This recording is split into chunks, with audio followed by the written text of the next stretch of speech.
Hai, saya Sasha Saidin. Selamat datang ke Hello Sihat, Apa Khabar? Di mana kami ingin bicara bersama anda dari hati ke hati. Dan saya Dr. Fariza, pakar perubatan hematologi dan pensyarah perubatan dan host podcast pada hari ini. Okey, topik kita hari ini adalah personal boundaries ataupun healthy boundaries dalam dunia psikologi yang merupakan batasan peribadi yang diamalkan oleh seseorang supaya dirinya tidak mudah terpengaruh dengan lingkungan persekitarannya. Okey, apa maksudnya itu? Jadi dalam era media sosial terkini, di mana-mana ada social media sekarang ni, personal boundaries atau sepadan peribadi perlu disepadukan ke dalam kehidupan seharian kita. It's ingrained in our lives sekarang ni. Kerana ia memberi kesan kepada cara orang melihat dan berinteraksi dengan kita, apatah lagi sekiranya seseorang itu dikenali ramai. Betul. Jadi dalam aspek personal boundaries ni, Syah, dia ada kaitan dengan mental health juga. Tapi dari segi perubatan, kita ada satu konsep kita panggil consent. Di mana ia satu keizinan. So tak ada consent, kita tak boleh touch, kita tak boleh buat apa-apa prosedur kalau tak ada consent. Okay. Tapi In medical terms. Tapi dalam public figure, the opposite is contohnya masyarakat nak follow, nak ambil tahu. Jadi konsep personal boundaries ni penting sebab dia jadi pendinding ataupun melindungi reputasi.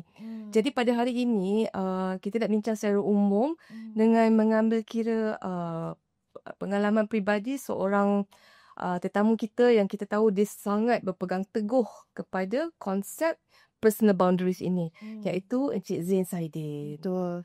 Jadi Zain Saidin, ya, nama betul dia Zain Saidin, dekat-dekat nama saya sebab dia adik saya. Adik tercinta saya. Tercinta sangat. Sebab tu sebenarnya dia ada nickname dalam family kita orang. Nickname dia Zain the Pain. Nak tahu kenapa tu kena tanya dia kejap lagi lah. Saya takkan reveal. Itu kena tanya dia sini.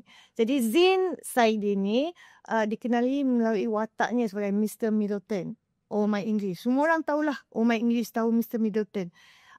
Dan kini setelah bertahun berkecimpung dalam dunia seni dan perniagaan, beliau adalah seorang ahli peniaga yang berjaya. Very proud of my little brother. Kalau macam saya tak pandai berniaga ni. Saya tak reti sangat. Tapi Kita pada podcast. tapi kita pandai cakap. Okay, tak apa. Jadi beliau juga sibuk menguruskan keluarga yang juga cukup dikenali. His family is, you sebut je nama isterinya, Puan Rosita Cik Wan, atau anak perempuannya, my beautiful niece, bias sikit lah, because my niece kan, Aisyah Diarana. Tapi kehidupan harian mereka sekeluarga sentiasa menjadi tumpuan. This is like true. If you open any media social, you will come across a story about Zain or Rosita or Aisyah. Jadi setiap langkah mereka diperhatikan. You know, it's normal for them. It's a daily thing for them. Tapi sebagai ketua keluarga, Zain perlu tetapkan sepadan. So this is what we want to talk about. This personal boundaries, di mana kehidupan peribadi dan kehidupan sebagai public figure bermula dan berakhir. Where does it start and where does it end? Inilah yang kita ingin kupaskan hari ini jika boleh. So, without any further ado, I would like to introduce Zain the Pain. Okay lah, Zain Saidin. How are you? Apa khabar? So much, Alhamdulillah. Good. Coming. Thank you for inviting me, and it's good to be here. InsyaAllah, I'll try lah to bagi jawapan yang sebaik mungkin lah. Hopefully apa yang saya jawab tu orang kata memuaskan lah. Ya, sebenarnya benda ni macam it's a sharing session sebab banyak macam topik yang kita cover, because Dr. Fariza memang is a doctor, so she can cover anything that covers medical issues or medical terms from that angle. Tapi sebenarnya kita basically want to reach out to siapa-siapa yang ada mungkin questions about things like personal boundaries ni lah, yang mungkin ada soalan-soalan. Especially in the era of social media, kan? Yes, Your access to things are very easy these days. But there should be a healthy boundaries, and especially generasi baru sekarang. Mereka dah lahirkan terus ada iPhone. Yeah. Terus ada social media. Kita dulu Gen tak ada A and kan? Gen Alpha.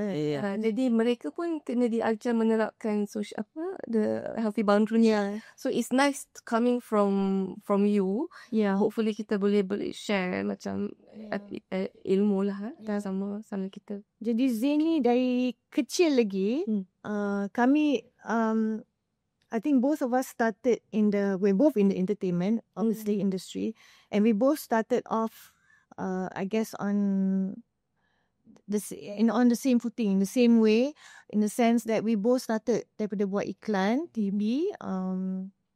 Sebenarnya bukan ibu kami kind of shoved us in that direction. Tak, memang kebetulan macam for me, I was approached by modeling agency. And I did my first commercial when I was 7, and I believe Zain that time pun he followed suit. I think your first commercial also was when you're about 7, about 8. That's and very a few very commercials, and we had no problem. I mean, like for me, like my son Arya refuses to be in front of the camera, so it's just something that we didn't mind. We enjoyed, and then we got a bit of pocket money nak beli mainan ke apa lepas tu.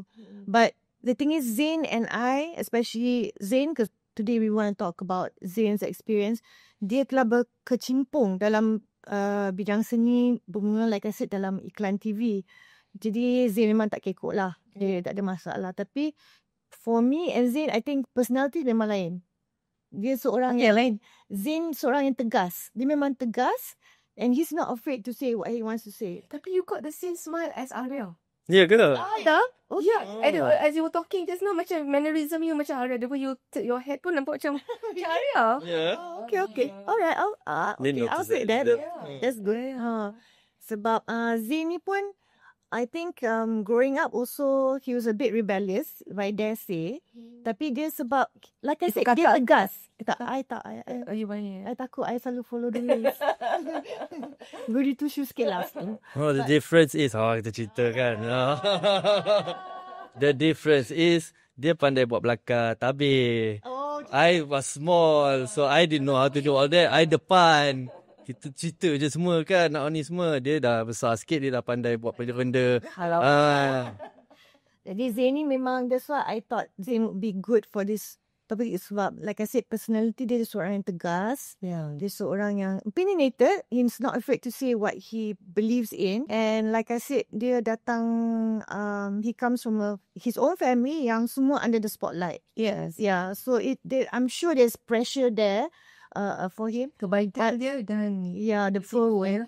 Tapi yang I think we're gonna start off with when you were young, masa zaman kanak-kanak sehingga ke alam remaja, di manakah, when did you feel that you had to menetapkan personal boundaries, or you felt like you needed to draw that line and protect, even before you had your family, protect yourself?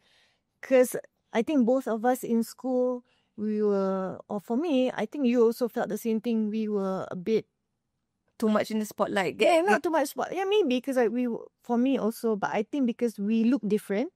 Yeah. And I think at that time, for me, especially when I was growing up, there weren't that many mixed kids. And so I wasn't bullying or anything, but ejekan tu semua ada juga lah. So I think for Zain, my younger sibling, maybe you had me, so maybe you learned from me, I don't know. So where did you feel you had to kena ada personal boundaries tu? Kalau macam, I think masa membesar dulu, for me, kena ejek semua because we look different kan. Kita Mat Saleh and all that. So, stand out lah. So, benda tu, orang kata memang you get the attention, you get good attention, you also get, I guess mungkin dari segi kids is jealousy lah. Right? When you get more attention than others and stuff like that. Yeah, so it's pretty natural. But I don't know. I don't know when I started to have, I don't know, to be honest. Maybe high school lah kot. Start ada macam nak fikir. I mean, dah jadi teenagers. Yeah. As you get into teenage. Yeah, I think that's masa tu lah mula nak ada, you start to, janganlah macam ni ke apa. Semua you start to, orang kata, branch out lah kan. Yeah, that's quite good because masa tu as a teenager memang you kena ada safe space kan. You kena ada space di mana you nak kena jaga safe space for your body. Kan you teenager kan. So I guess it's natural for you to also develop masa kat high school. I guess naturally it comes off that way lah kan, as you grow older kan. Because as a kid you're able to do and exposed to anything, you go with it. But as you grow older, I guess you build up your personality and you learn what you want and what you don't want, right? So itu benda biasa lah. So I would say probably during the teenage years kot, because you also learn other people's boundaries kot waktu tu. That's interesting. So Which what do you people? mean? What? Friends. Macam you learn that diorang ni tak come from the same background as me. Because okay, Yeah. growing up, Sasha went to just one school. Yes.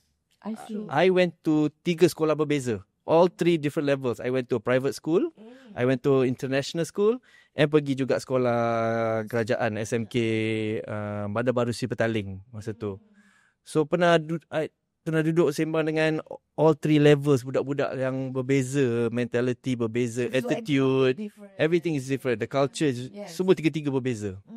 So I in that sense I am able to because I was exposed to all these 3 different orang kata atmospheres, the environment, the cultures.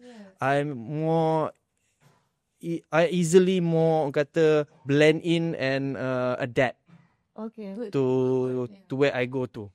Wherever you campak, orang kata bahasa Melayu dia kata campak mana pun hidup lah. Bawa diri. Yes. That's good. So when I was growing up, because we came from a family yang tak adalah susah, tak ada senang, kita tak ada juga senang, Yeah. but we weren't susah either. But when I went to when I went to private school, I kira standard 1 sampai darjah 6, being in middle class, everyone pretty much middle class juga kat situ, you feel biasa lah. Yeah. But going to international school, ada pula yang kaya-kaya, yang betul-betul kaya lah. So kat situ kita dah level lain dah pula, and you can see that they get to do more things, or we see they get more, you learn lah, they get this, they get this. Kita tak ada. Contoh, masa tu zaman ada Mega TV. You remember Mega TV zaman tu? We didn't have Astro, they had Astro. Okay. I remember in my house. Yeah. Di budak-budak ni cerita pasal Astro ke apa, we had Mega TV. So kat situ dah boleh rasa dah the distance, the jarak there is already felt. And then but you go to pula, I went to pula government school after that for the last 3 years of my school education. Berbeza pula, I pula jadi tier atas. And they were, so you learn, and then kat situ you learn to, you become a bit like, jomlah kita buat ni, but without realizing kita jadi bossy lah. Pasal dia tak sedar dia orang ni Tak sampai level you lagi. dia tak ada kemampuan tu. So kat situ, it's a slap to the face where I pernah kena pulau ke apa semua kawan-kawan, because they see kau ni semua nak ikut kau senang lah kau macam ni. So okay, you take a step back and you realise lah, okay, it's not, So you felt that different levels. rasa macam the fact that you're mentally you were strong, you were mentally you were macam nak cakap, nak hadapi situasi tu semua, so you didn't have a problem, because other people might mentally break down and they don't know macam mana nak handle situasi macam ni, macam mana like they get confused, like Zaman tu mana ada, as a kid as well, tak sama tu mana dengar sangat pasal breakdown ke apa semua, you kind of like hadap lah, and then you kind of like just get on with it. I think it's okay. You can either be kata book smart or street smart. I guess I had a bit more street smart to learn that okay, kalau dia tak boleh naik level kau kena turun level dia lah. Interesting tau, when you said you went to government school and then you level tinggi, socio-economically and experience-wise. So, do you feel that you need to open up your boundaries a bit more in order to be accepted, so that people have access to you, so you diterima oleh your peers, ada gang, dan kita nak cari member kan, kenalah kawan tu rasa macam dia boleh hang out with us, boleh balik rumah lepak dengan kita, buat homework kat rumah kita. So sometimes you have to open up your personal space, ajak datang rumah ke. So I was very much like that. I love hanging. Sasha me berbeza 7 to 8 years. Yeah, there's a big gap. Yeah. So she didn't wanted to do anything with me. She was busy doing her own thing. She was busy doing her own thing. I cakap belakang tabir tu. You lah personal boundaries dengan dia sebenarnya. I was working. Yes, that's very true. That's very true. Syah, Because I was always getting on her nerve. this topic. But to be fair, I was getting on her nerve lah, being the budak. Realize ni. Kan? Jom tukar. Tak, because I was already working. So I started working very early on. Yalah. So I think I didn't get to experience all that from school. I was okay in my school. My school was Bukit Bintang School was all races and all statuses of students that went there. So I was okay. Tapi once in a while I kena like Zain cakap lah, orang putih, Mak Saleh, tu kena lah.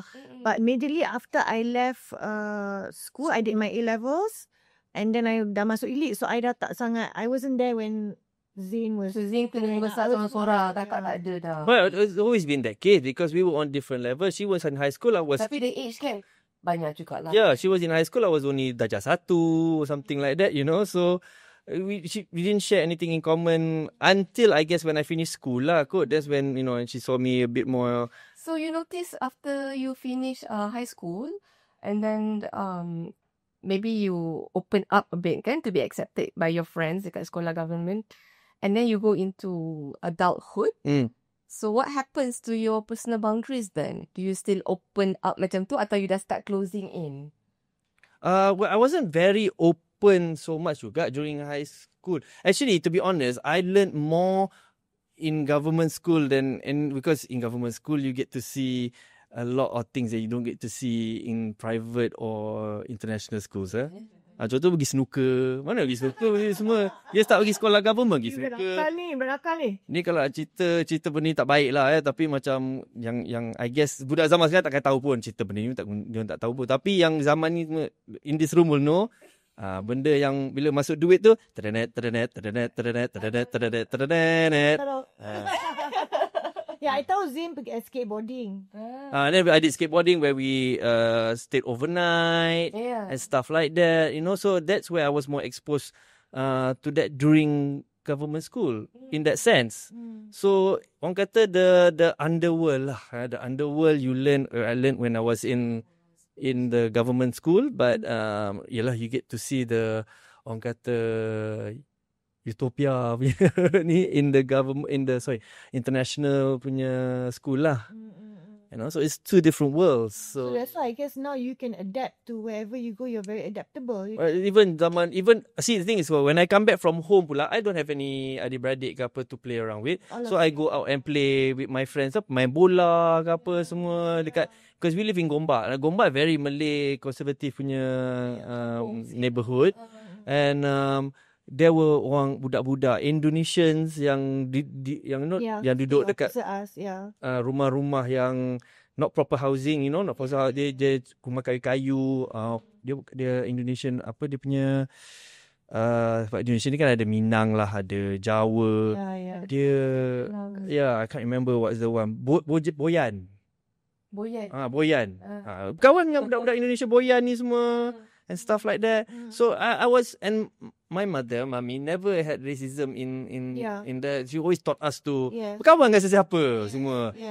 And then again, so same thing like macam kawan-kawan budak-budak masa kat rumah Gombak yang Boyan, Indonesian ke apa semua. Mummy always say, you always bring these boys home and then I have to feed them. Yeah. Orang tak luar rumah, you know, makan lah. Makan. Ikut Zain masuk rumah budak ni. Macam like bawa tentera sendiri kan. Tengok sebaris je kan. Dengan lagi satu suka bawa balik kucing. Ni. Tahu ada kucing depan pintu kan. Ni mesti Zain letak ni kan. So Mami kena bela. Kena bela. Banyak sampai sekarang kan. Yeah, she likes cats. So I do. Whenever I know there's a cat, I cannot bela because I say, do you want this cat? And she will say if he wants it or not. But I wasn't very open with other people. Like Sasha. I recently went to meniaga sekarang ni, went to Singapore to meniaga, and I met her friend Fauzia. Yes. Kak Fauzia. So Kak Fauzia said, wow, you're so different now, Zin, back to when she first met me. So I went to Singapore with Sasha dulu. Dia kata, wow, you really came into your shell. Came out of your shell. How many years ago? Oh, that was a long good 15, 20 years ada tak? Yeah, about 20 years. So what changed within 15 years? Experience. Okay. Experience. Finding out that, you know, life is not easy in life. You kena, you know, because siapa yang duduk diam, you're not in the... Okay, kita dah berlakon. Right? Nak berlakon ni kalau nak jadi the best, we work for money. Okay, jadi pelakon ni popularity, we want the money, not the popularity so much. Popularity, you want the popularity so that you can gain more money. Right? So, bila kita berlakon ni, nak berlakon watak utama dia paling masyuk.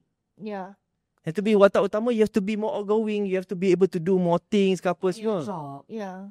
So you have to expose yourself, you have to come out of your shell. Betul.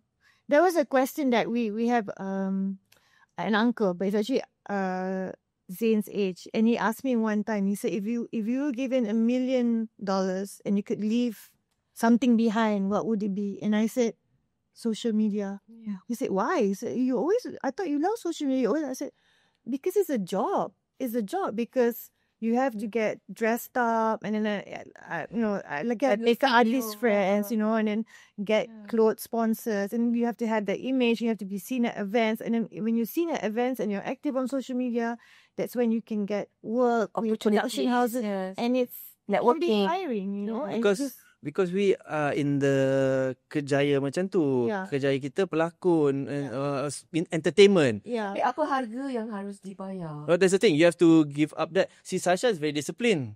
You check out my social media ni, memang habuk. I only post when I want to post, what I want to post, if I have to post. Yeah. She is very rajin, and she says, my OCD that but that her excuse is, it's an album for me to always look back. It's true. That's how she sees it. Yeah. She said, but I see it as, I don't want to share everything with the world so much. But when it's your personal album, but personal that you open up the access to. Yeah. Correct. I can choose. I can control what I want to share. So for example, kalau I go to any event, I'm the type where I won't post straight away. I will come back, and I like to tell a story. So I will come back, I will look at the pictures, choose, macam concert Ili hari tu kan. I choose which picture and I wrote a caption panjang. So at the same time, I don't want people to know everything about me. Of course. But I don't mind sharing. Yeah. But for me, that's my personal boundary. Because I remember Zain, I hope Zain doesn't mind me sharing this, but there was a time when, not too long ago, I remember, because I saw him come up on a live feed. I can't remember which one he was on. He was, I believe, in Sabah or Sarawak somewhere, and you went to one of these fest or something where because Zain has he sells perfume under Aisha. I don't know what other, I'm not too sure what other things that Cipta and Aisha's perfume. Yeah. And at that time, I think the issue was a lot of, you can correct me if I'm wrong. It wasn't live, it was a video.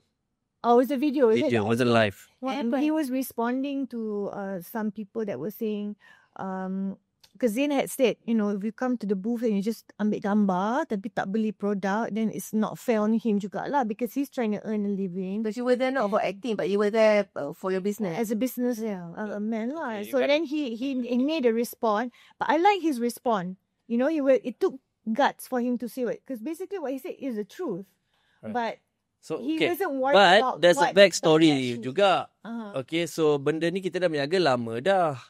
And yelah, I mean, when we go meniaga, people come up to the booth and then ambil gambar. Ada orang ambil gambar tak beli produk. And sometimes sampai orang mata-mata datang dan tak beli produk langsung, we make the effort. Sometimes, alhamdulillah, we get free booths. Okay, we get free booths. But you still need to pay for the accommodation. You still need to pay for the transportation of the goods. Kalau kita ada pekerja, we still have to pay pekerja, and we still have to pay for our food. Semua tu is not covered. So which means there is a cost. Yeah. So if we go ambil gambar saja every time dan banyak ni, then you're not bukan tengah berniaga. Betul. And we don't charge. Kalau boleh charge gambar tak ada masalah.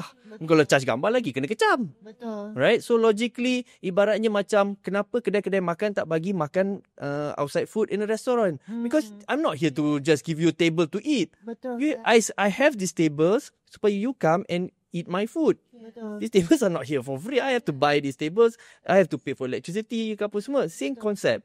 Tapi so this has been going on for many years, and I told Cik Tak, I came with the idea lah, cakap, tak payah tak, kalau nak kita buat, kita di belakang kena ada pekerja lah. Dia orang di depan nak beli produk, kalau dia kata saya nak beli gambar Cik Tak, boleh, kena beli produk dulu. So pekerja cakap. Bila pekerja cakap, Cik Tak rasa, semua orang tak kecam lah Cik Tak because pekerja yang cakap. But pekerja kadang-kadang takut nak cakap, malu nak cakap. For me, I'm a one-man show. See, when I go meniaga with Cik Ta, the perfume is under me, her product is under her products. So it's basically two different identities. But you share the same stall. Same, so because we get one booth, so we share je lah. My product tak banyak pun. But I'm the person, because I'm selling my product, I don't have tak ada pekerja ke apa semua. I'm standing in front. I'm the one who cakap, Kak, spray perfume ke. And then dia spray ke apa semua. Usually, budak-budak, I tak tolak. Usually, it's the adults yang I tolak lah. And dia say nak ambil, bang nak ambil gambar. Boleh bang, boleh lah support beli produk kita dulu. Boleh bergambar. Yeah, fair enough. Do they buy? Some, most. Tapi ada yang bila dengar benda macam tu, dia macam, and dia ulang 3-4 kali. I don't mind to say 3-4 kali. Tak boleh bang, kena beli dulu. They think by asking a few times, I will give in. I'm keras kepala in that sense. So I say, no, boleh lah, belilah produk kita. I don't say in a harsh way. I say in a very, biasalah, nak bagi tahu lah kan. Yeah. So, ada orang take offense to that. Then they go back. So what happened at Sabah tu, they went back. This dah banyak kali dah berniaga macam ni kan. This one time, this person made a posting. And then they tag me.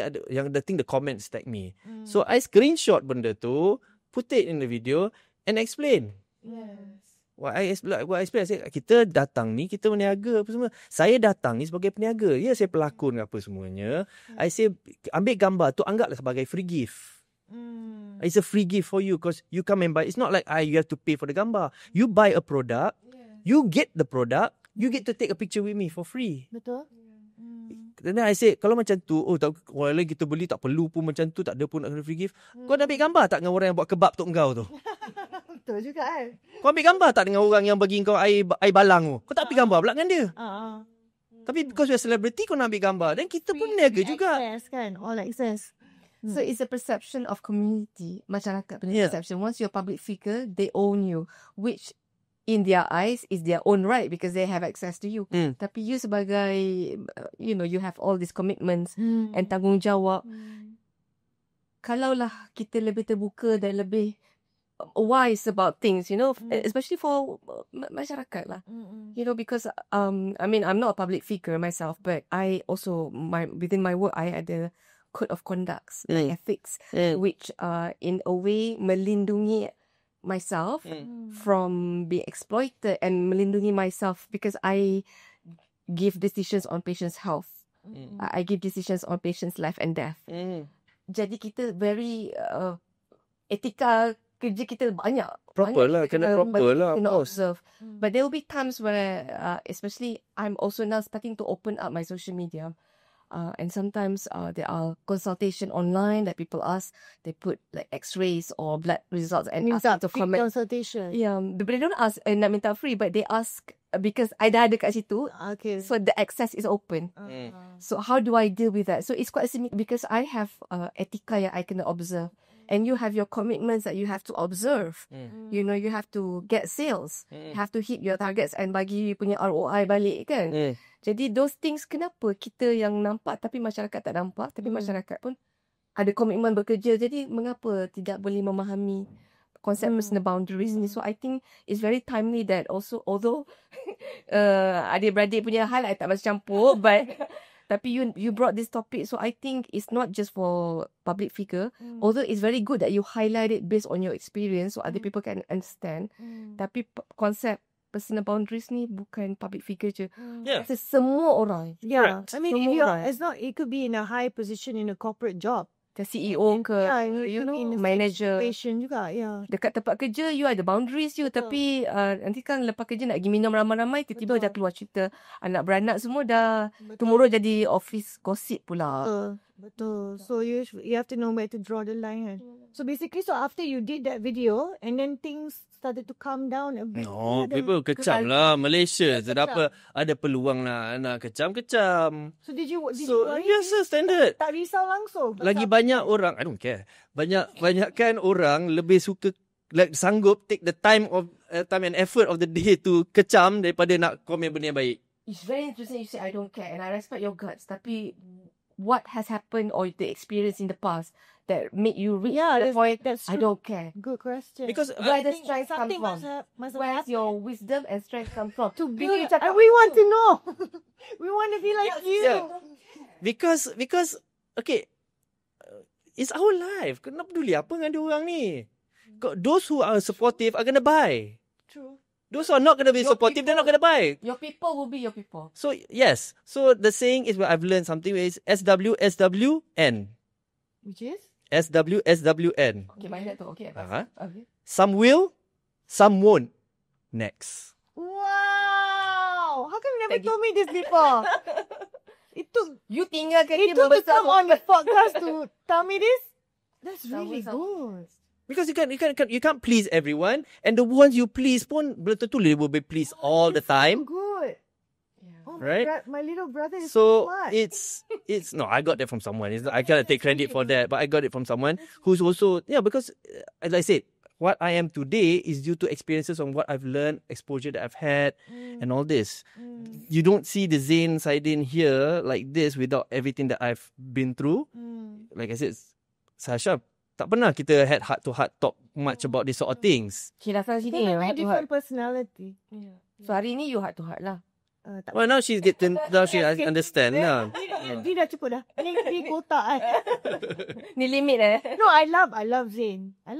But We have different perspectives. which is healthy, which is fine. And So I said different. it's good because I tahu when this topic came up, immediately I thought of him. Because I know he's somebody yang it's not about saying I don't care. It's not that. But like you said, it takes willpower, it takes strength. It's different. confidence. I don't care. As in like macam ada aku kisah. It's not like that. Tapi I don't care means despite of whatever's going on out there, I know my mission. I know who I am. And I'm going to press on. Well, it's more, and as long as kau tak sentuh family aku ke apa semua, Ada say tak what orang you want to sentuh? say. Ada tak orang sentuh? Because you can say I'm anjing. I'm not going to turn into an anjing. You can say I'm whatever you want to say, it's just words. Yeah. Tapi ada tak orang Tapi- sentuh family? You don't go back and read like I do sometimes, but I don't really. I enjoy reading it, to be honest. I want to see what people say. But like I said, but it doesn't hurt me. Maybe I'm thick skin ke apa, if you can. Latih minda you atau hati you. It's just the fact that I don't care. It's just the mindset that As a- what we you we say. can get our head around that, can we? Maybe if it is a male. Tapi there must be a point where you turn the corner and say, I need to develop the SWN. But up to that point, sebelum tu ada tak? How do you latih? Well, as a younger, when you're younger, teenagers ke apa, you're very concerned about how people Yeah. Of course. Yeah. perceive you, right? Oh, dia macam ni Feel kita. pressure. Correct. But as you grow older, like macam sekarang ni, ni tak payah mampus lah kau nak cakap apa. Sorry if I say this, it's to beep it out. But yeah. Real talk. Betul. It's like, because it doesn't matter. Yeah. You are here just for that moment. You're not going to be here in my entire life. Yeah. What matters is how my family see me. That's more I should be more concerned about. Not this orang-orang yang just for that split second are there. The next video dia boleh puji me pula if I do something good pula. Betul. Dia pun nak naikkan Ni Zain rating. kena jadi motivational speaker ni macam ni kan. Semangat ni. Aku rasa Well, I'm just dah- speaking the truth. It's not being motivational. It's just being. But I guess you say it you have the things I big to speak out about it. Yeah. But this is when it comes to your personal experience, but when it comes to your wife and your daughter, Yeah. ada tak invasion of privacy comes in, and how do you deal with it? Well, It's not Rosita, just about you anymore, kan? betul. Well, Rosita jenis, she's still there. Like again, maybe it's a man thing, maybe it's a woman thing. I do not know. But yeah, Rosita is concerned about what people. Because I guess she wants to jaga the image. I don't Yeah. want to jaga image anymore. Yeah. I'm not here to jaga image. This is me. Yeah. Take me as I am. Don't. So what? Because there will be people who will be able to accept me, and there will be people who won't. Yeah. I'm just gonna listen and talk to the people who will. Yeah. But in a way, like, like how sekarang ni ada banyak macam boycott kan, like certain, like right few days ago, a certain public figure said something about somebody else, about situation that's happening, and then terus orang cakap, kita kena boycott dia. Kita kena, Macam do you cancel ever worry culture. about, cancel culture? Yeah, that's good. Cancel Okay, culture. Do you if worry about that? if we don't do anything yang melanggar agama ataupun melanggar undang-undang, Yeah. nak boycott apa, doesn't work. Mm. Doesn't work. Contoh yang terbaik lah, Ali Shukri. Mm. Macam-macam dia buat apa semua. Mm. kaya raya juga sekarang ni. Orang beli juga produk-produk dia. Boycott ke apa semua. Unless it's agama. Okay, agama is something different. It's a very strong belief. So that's a boundary there also, right? So that's different. That's a different matter because it's between you and God, and if you believe in an afterlife, you want to save your afterlife. So you would fight this sort of boycott. Tapi dari segi nak boycott orang because dia tak suka, dia kutuk penyanyi ni, kau nak boycott pula. Alah, dia penyanyi je pun. Aku bukannya kutuk Tuhan, Nabi ke apa ke semua. Tak payah nak over sangat lah. Penyanyi tu bukan Tuhan kau pun. Yeah.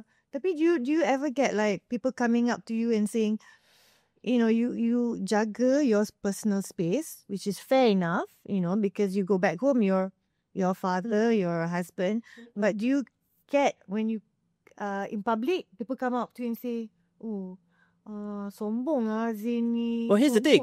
I always say, and I said in the video, I said, saya kat sini, saya tengah berniaga, saya peniaga. Saya bukan, jangan anggap saya pelakon sekarang How ni. long ago was that video? Sorry, I didn't Last Raya. Last puasa. Last year. Last puasa. Okay, so the interval of time between last year and now, since the video come out, do you see any impact on your sales or any impact on your career because of that one video? Okay, as I said, you say takut orang boycott. Ada je kata boycott, jangan layan macam ni, sombong, artis sombong. My sales was the highest kat Sabah tu. Oh, wow. Good for you. There's no such thing. As I said, you could say, kan there is a saying, there's no such thing as bad publicity. As long as you're not saying anything about agama ke apa semua, nothing major. I'm just talking about jangan ambil gambar je kot. There's no law against it. I'm not going against any agama or anything like that. It's not going to affect anything. Negative publicity gains more publicity than good publicity, to be honest with you. Actually, very interesting that you brought this up because we had an earlier guest before in the previous episode, and what she mentioned was about people pleasing. I think you mentioned briefly just now about people pleasing. People pleasing basically bila kita buat sesuatu supaya orang tu suka kita ataupun dapat good review, good feedback. And sometimes, in human interaction, sometimes you want to build rapport. Betul. So tak boleh lah nak bagi orang sewena-wena yang tak suka kita. Kita dah ada juga. Tapi that's where your personal boundary is exited. Lepas tu, that's where the people pleasing stop. Because you should stop pleasing people and only pleasing Allah. Tak boleh ikut you punya etika di dalam other than berpandukan tindakan orang di luar. Jadi itu yang daripada kecil I rasa pendedahan you dah kuat tau. Macam you dah expose with 3 different schools, 3 different environments for you to find your core. But in the most majority of kita punya society, we are molded into one way of living. And kalau orang tak live the same way as us, kena recap. Betul tak? I'm sorry, I'm also being frank here, real talk. Jadi ada elemen nak people pleasing sebab kita kena pleasing the environment kat luar tu. Yeah, I think we need to change one word there. Not please. You don't have to please anyone. You have to just respect. Forget pleasing. Forget pleasing. Seeing a whole different version of Zain. No, betul lah. Don't need to please. So There's nothing to please. Just respect the person. That person should be pleased already by showing respect. Pendengar kita yang mungkin Gen Z yang your young followers, dia nak tanya, so how do you distinguish between pleasing dengan respecting? Because the dua mendapatkan relationship yang baik dengan orang tu kan. So how do you distinguish? Can you give some example? Okay, when you pleasing, I mean it's not a bad thing. Cuma you don't have to. When it becomes dia kata macam kalau dalam agama benda yang kalau wajib kita biarkan wajib. Kalau benda yang sunat pun kita wajibkan, dah jadi pressure lah. Dah jadi salah. Okay. It's not right. Benda sunat, why you want to wajibkan? Yeah, why make it difficult for you when it's something that's supposed to be at your ease? If just show respect, cukup. Kalau nak please tu, that's up to you. If you want to do, you can. But if you're forced to do it, that's wrong. Yeah, betul. You're not forced to. You don't have to please anyone. But you have to respect. In order to get respect, you definitely have to respect. Betul. So respect ni kalau orang tu nak buat, orang tu buat. Tapi kita tak nobody has to. But you can't expect people to respect back lah. You give respect, insyaAllah dia bagi balik. Tak bagi balik tak apa. Yes. But you move on. Next. I don't talk to you anymore. We have to please. I mean, I'm talking about duniawi lah. Mungkin our parents, Yeah. orang tua lah kita ada. But I guess that also goes back to Respect. respect juga. It's not Sama please. juga. You respect. Yeah. Because when you respect someone, automatically that person is already pleased. Should feel pleased. Because respect ni maknanya cakap baik-baik, cakap lembut. Itu dah it's that standard. Betul. When for example, in your work, when you were in a production or performing, is there a time where under contract you are expected to do certain things that not in accordance with your boundaries? And then what happened? And Then what happened? Alhamdulillah, I've not had that actually, to be honest. But you've seen that in America, where they say pelawak ni, where this black act. I've seen this is propaganda ke apa tak tahu lah. But this black comedians kata at some point, in order for them to letup, they have to put on a dress and stuff like that. So is that viral that's lah, the price? viral lah. Because that's what Dave Chappelle said. I don't know. That's what Dave Chappelle said. He did. That's why he left to Africa ke apa, because there was, he got to his limit. He said, no, I'm not paying for this. It's not the price of fame that I'm going to pay for. I'm done. I have to put on a dress ke apa. Screw it. I'm done with being a celebrity then. How about Shah? You pun ada pengalaman macam tu? I think actually I've been lucky. I pun tak pernah ada pengalaman. The only thing I kena paksa pakai warna pink lah. That's the only thing. Kena pakai pink. That's probably as far as it goes. So, But tapi tu memang kena ikut sebab memang klien nak tema ni kan. Tapi I think we're both pretty easy going. We grew up. I think our parents taught us, just follow. If it's like Zain said, kalau tak melanggar agama, tak your basic principles, then just go along. You don't want to be like a difficult person, But I don't know, memang rezeki kita so far I've never hadap that kind of shit. But if it's like that kat Malaysia pun, I think so far not so bad. Because I do maybe actually macam yang Zain cakap yang viral tu, itu sebenarnya diorang sendiri buat sendiri. It's something that they bring upon themselves. I know self-inflicted. Because yelah, orang berniaga, they want, kat Malaysia ni, that's one thing lah. Kalau you viral, memang nama cepat naik. Correct. That's the thing. To be relevant. To sustain, to be relevant. And I'm not willing to do that. Here's the thing pula. I come pula to agama. So then we drop down to agama pula. I've at my point of my life right now where I'm sangat yakin dengan Allah. Sangat yakin rezeki Allah. You tolak rezeki I tak apa. I yakin tak ada hal lah. I don't come and bow to you. I go to the masjid and bow. God will give me something in return. No problem. Say what you want to say. Rezeki comes from God, not from you. Yeah. Tak ada masalah. Okay, I want to go back a touch balik pasal family because I think this is very important because we've been talking about you and we touched a bit about your family, but salah satu manfaat paling nyata dari membangun sepadan peribadi, personal boundaries, adalah terhindar dari kelelahan, meaning fatigue, anxiety, secara not only physical but mental. Because although Zain seems to be able to handle it very well, but I think a lot of people out there, they have a big problem trying to penat lah, like mentally exhausted kan. Jadi sebagai seorang selebriti, ahli perniagaan, suami dan ayah, is there different personal boundaries that you put for yourself and you put in particular for Aisha, your daughter? Because obviously you want to protect her. Maybe some of the things that you went through, you don't want her to go through also as she grows up. And she's very much in the public eye as well. Very, very much in the public eye. And I know you're a very hands-on father. I've seen it myself. And I praise you. Hands-on uncle juga tolong sikit Alhamdulillah. Nanti kejap lagi you give Arya a call tolong dia nak exam ni next week. Okay, so how do you, because I think there's a whole different ball game, when it comes to you yourself, your personal boundaries, and how do you help Aisha grow up and build like the confidence that you have and help her pave the way for her to have this personal boundaries as well? Benda ni I think tak boleh nak control. It's just you try ajar dia sebaik mungkin. You pass on apa yang boleh pass on dengan cara yang terbaik, and harap-harap dia dapat, because she will go through different things than what I go through right? We all won't go through. I wish you can go through. Then easy for me. She goes through everything that I went through. Oh, this is what you do. This is what you do. Yeah. But she's gonna have her own different tunnels to go. Yeah, her own trials. And Yeah, so I can only be there because she's gonna fall. At some point, she's gonna fall. You cannot protect pegang je. Yeah. At some point, she's gonna fall. And yeah. it's just we try to train them or advise them to when you fall, it's gonna happen. This is what you need to do to supaya tak sakit sangat. That's what the best that we can do. It's not the fact that aku nak protect dia supaya dia tak jatuh. Mustahil. It's not. And then if they don't fall, they don't learn. Yeah. Dia kena jatuh. Kita kena rapat dengan Betul. Yeah. The goal is not tangkap dia. Yeah. The goal is to sambut dia bila dia dah habis jatuh, dia datang to who she goes to. That's so sweet.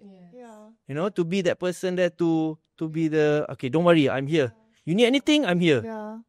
That's very... I had that relationship with my father, our father. Mm.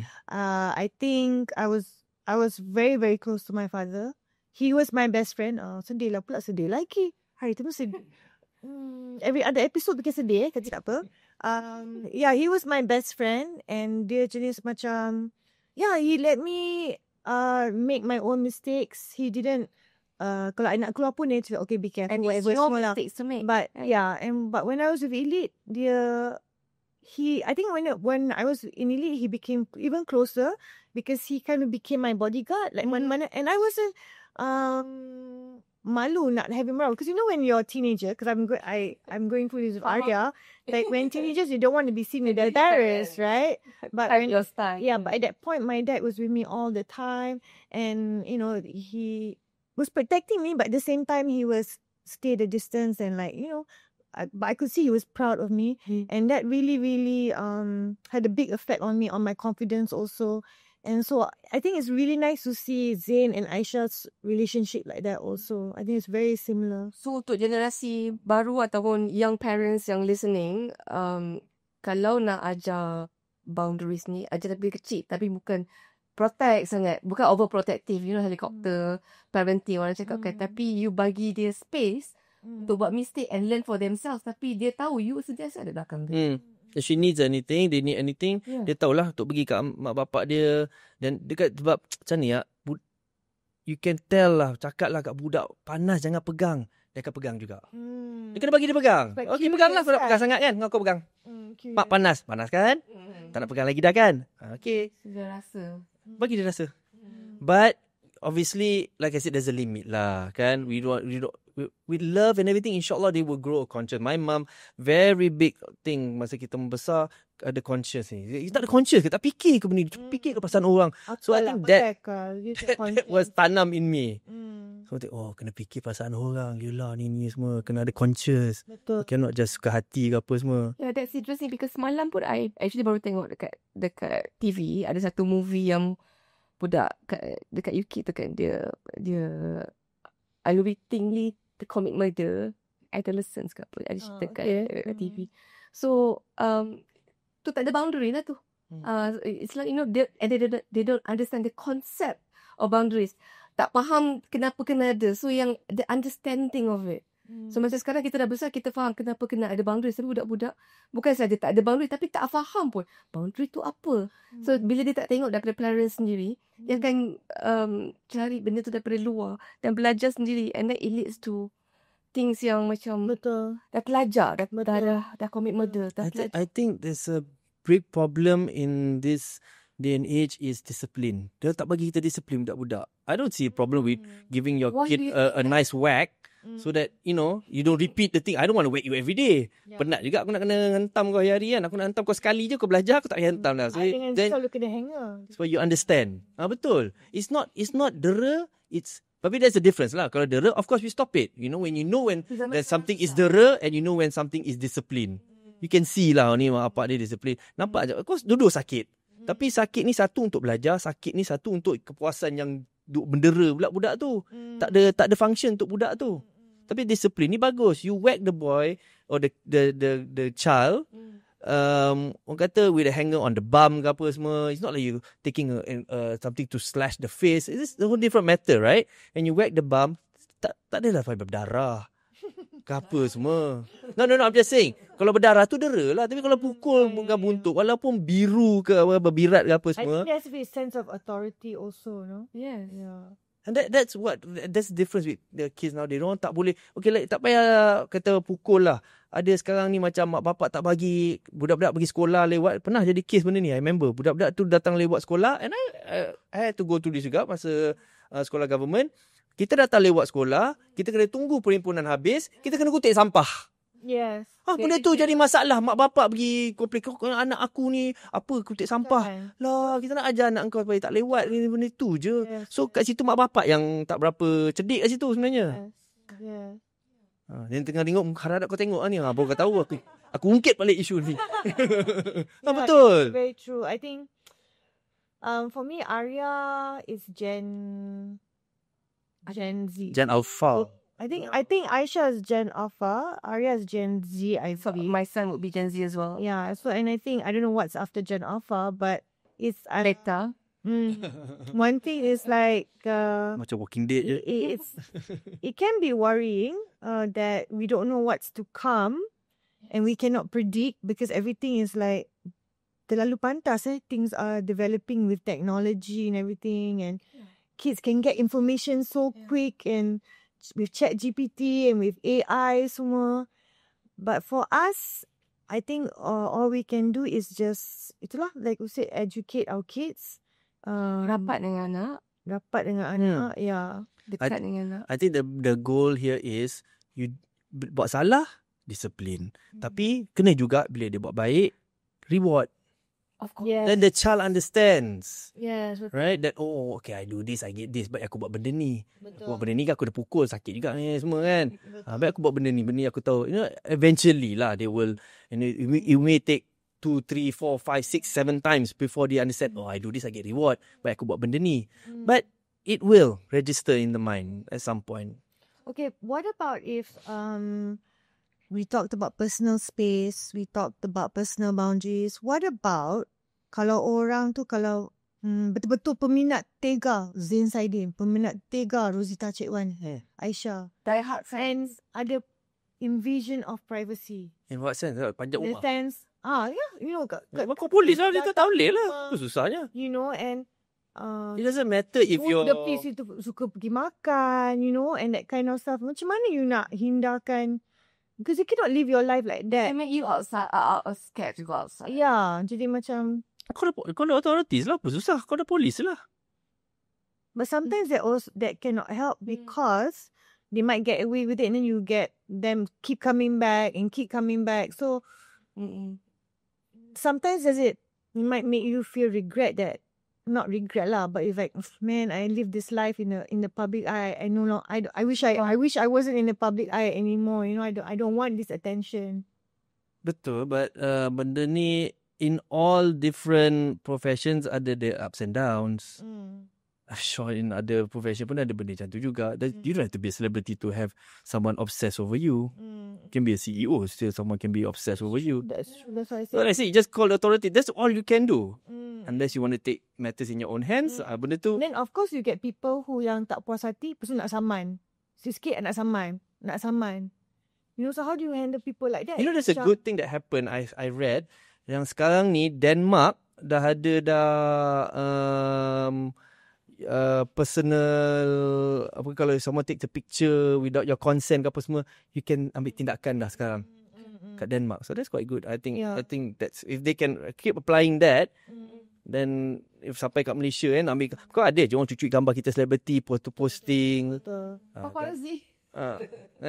Paparazzi is a big thing kan in America. So if this law goes into America, yang Denmark ni sampai, this bill sampai dekat US, because puati lah artis because they cannot take pictures of them without their consent. betul, because they make money out of it semua kan. And then there's a lot of celebrities in Hollywood, especially because of paparazzi. They suffer lah their mental health kind. Yeah.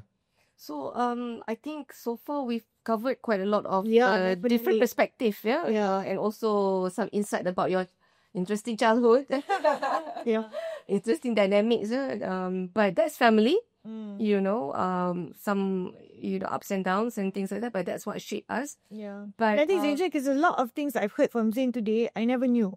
So it's very, very interesting conversation today for sure, discussion. Yeah. So macam kalau physical kan kita boleh bersenam, jaga makan. Tapi for mental health, I think personal boundaries, healthy personal boundaries is actually what protects your minda, masa, tenaga, otak. So I think it's very important for us to talk about this and Yeah, my mum taught me that lah. Definitely dia cakap kita kena always luahkan. Better to talk about it and everything. Jangan simpan. Yeah. And I think I agree with you when you say, because as a child sampai growing teenager until I was free to do things 18 and all that, my mum and my dad very caring lah. They were always there, and I think that's a big part of it lah. That gains your confidence and to be able to become a good person in life is love lah kan. To have that love, that respect. And I think that's very important lah. So okay lah. So misal kata yang ada kata aku tak dapat macam kau dapat Zain. Well, cari orang yang kau boleh luahkan benda ni dan bercakap. Tapi cari orang yang betul lah. Kadang-kadang you can luahkan pada orang yang salah juga. Like that. No, but someone who lah, someone who has a good head on their shoulders. Okay. You know this person, yang kalau aku bagi nasihat dia bagi aku nasihat yang bagus, positif, yang bagi aku something that the outcome brings something good, something not good but necessarily good, but it gives them something yang kata resolves a problem lah. a solution. It gives a good solution lah. Yeah. Luahkan tapi tak ada solution pun tak guna juga. But it's good. Not to say it's not good to luahkan, but better to have a solution at the end of the day, kan? Practical about things. I mean, I know Farizah, you're not in psychologist or in that kind of. But I do a lot of counselling. Yeah. So if somebody wanted to go and see somebody to speak about personal boundaries, that's possible, right? To get help and help them sort out their personal boundaries and all that. Of course. Yeah. And also what's more important is by knowing your personal boundaries, you function better in society. You can carry yourself better in society. Yeah. Boleh interact better dengan orang sebab you dah tahu height you kat mana. And it makes you a better person actually, bukan a more hostile person. Yeah. So I think that's a very good sharing, Zain. Yeah. I'm glad that we have this episode with you. Yeah. About to have it from your perspective and also from a male perspective. Yeah, With two girls talking. Kan? Yeah. And then and then how you actually anchor that. And where the anchor comes from. And that's where we want to know. It's easy to talk about things superficially, but we want to know where it comes from so people can also take some wisdom from it. Betul. So thank you very much Good. for coming and sharing some personal stories with me and also with your sister. Ada benda dia pun dia tak tahu pasal it's a surprise. Yeah. Jadi mungkin kalau ada apa wisdom atau ilmu yang berguna kepada para pendengar hari ni, alhamdulillah. Maybe we can ask Zain what his last takeaway is from this, or not his takeaway, but sebenarnya kita yang takeaway. Take home message. What you can reach out to anybody who might be struggling with having personal boundaries. I can go on for hours and hours talking. Seriously, benda macam ni I senang lah, because like I said, as long as you have a good head on your shoulders and you nak berniat baik, nak membantu orang ke apa semua, insyaAllah, okay lah, you get a good outcome. Right? It's who you vent out to, and that's very important. But again, you say, Zain macam ni, it's not easy. I have times yang I pun, I break down. But how I break down is I don't go crazy buat apa-apa ni semua. I just take my time. I go sit in a room, play with my phone ke apa sekejap. And what I've learned is to not make decisions or take actions immediately. Yeah. Take time out. Pause. Yeah, you sometimes do really. It's not easy to do that. It's definitely not easy to do that. Mesti nak react. Betul. But if you're able to, because I've done that, and like I say, That's senang. important. I cari Tuhan je. And then I learned that tak gunalah aku cerita kat siapa pun, aku cerita kat Tuhan lah. Aku doa pada Engkau Tuhan, give me the solution. And insyaAllah, I believe that works. Betul. For me, that works. I believe in the power of doa. It's very. I didn't used to, not as much as I do now. But now I would like to share. That's how I believe in. 100%. Yakin is besar. I don't percaya. I yakin sekarang. Yeah, and surrender. Two different words lah, yakin dan percaya. And surrendering. Because you can percaya, tapi belum tentu you yakin. I yakin. Yeah. It's very good. Okay. Jadi, I think if we can round up things here. Setiap orang mempunyai self boundaries. We've talked a lot about self boundaries, personal boundaries yang berbeza-beza. So kita cuba menetapkan personal boundaries. Mungkin membuat diri kita at first mungkin kurang yakin atau tidak selesa, because as you said, kita nak cuba jadi people pleaser, which I think with what did we change it to? Not Respect. respect. No, you said Don't please people, respect people, or demand respect. betul. Okay. SWN. I'm going to remember that. I'm going to watch this back. I don't remember it now, but so daripada diskusi kami hari ini, ternyata terdapat banyak manfaat dari mempunyai personal boundaries dan perlu diciptakan untuk menjalani kehidupan yang sihat. Jadi sehingga kita berjumpa di episod Hello Sihat, apa khabar? Teruskan usaha mencari makna dan erti. Terima kasih sekali lagi pada our guest today, Zain Saidin. And kepada anda di luar sana, please be kind to yourself and be kind to people around you. And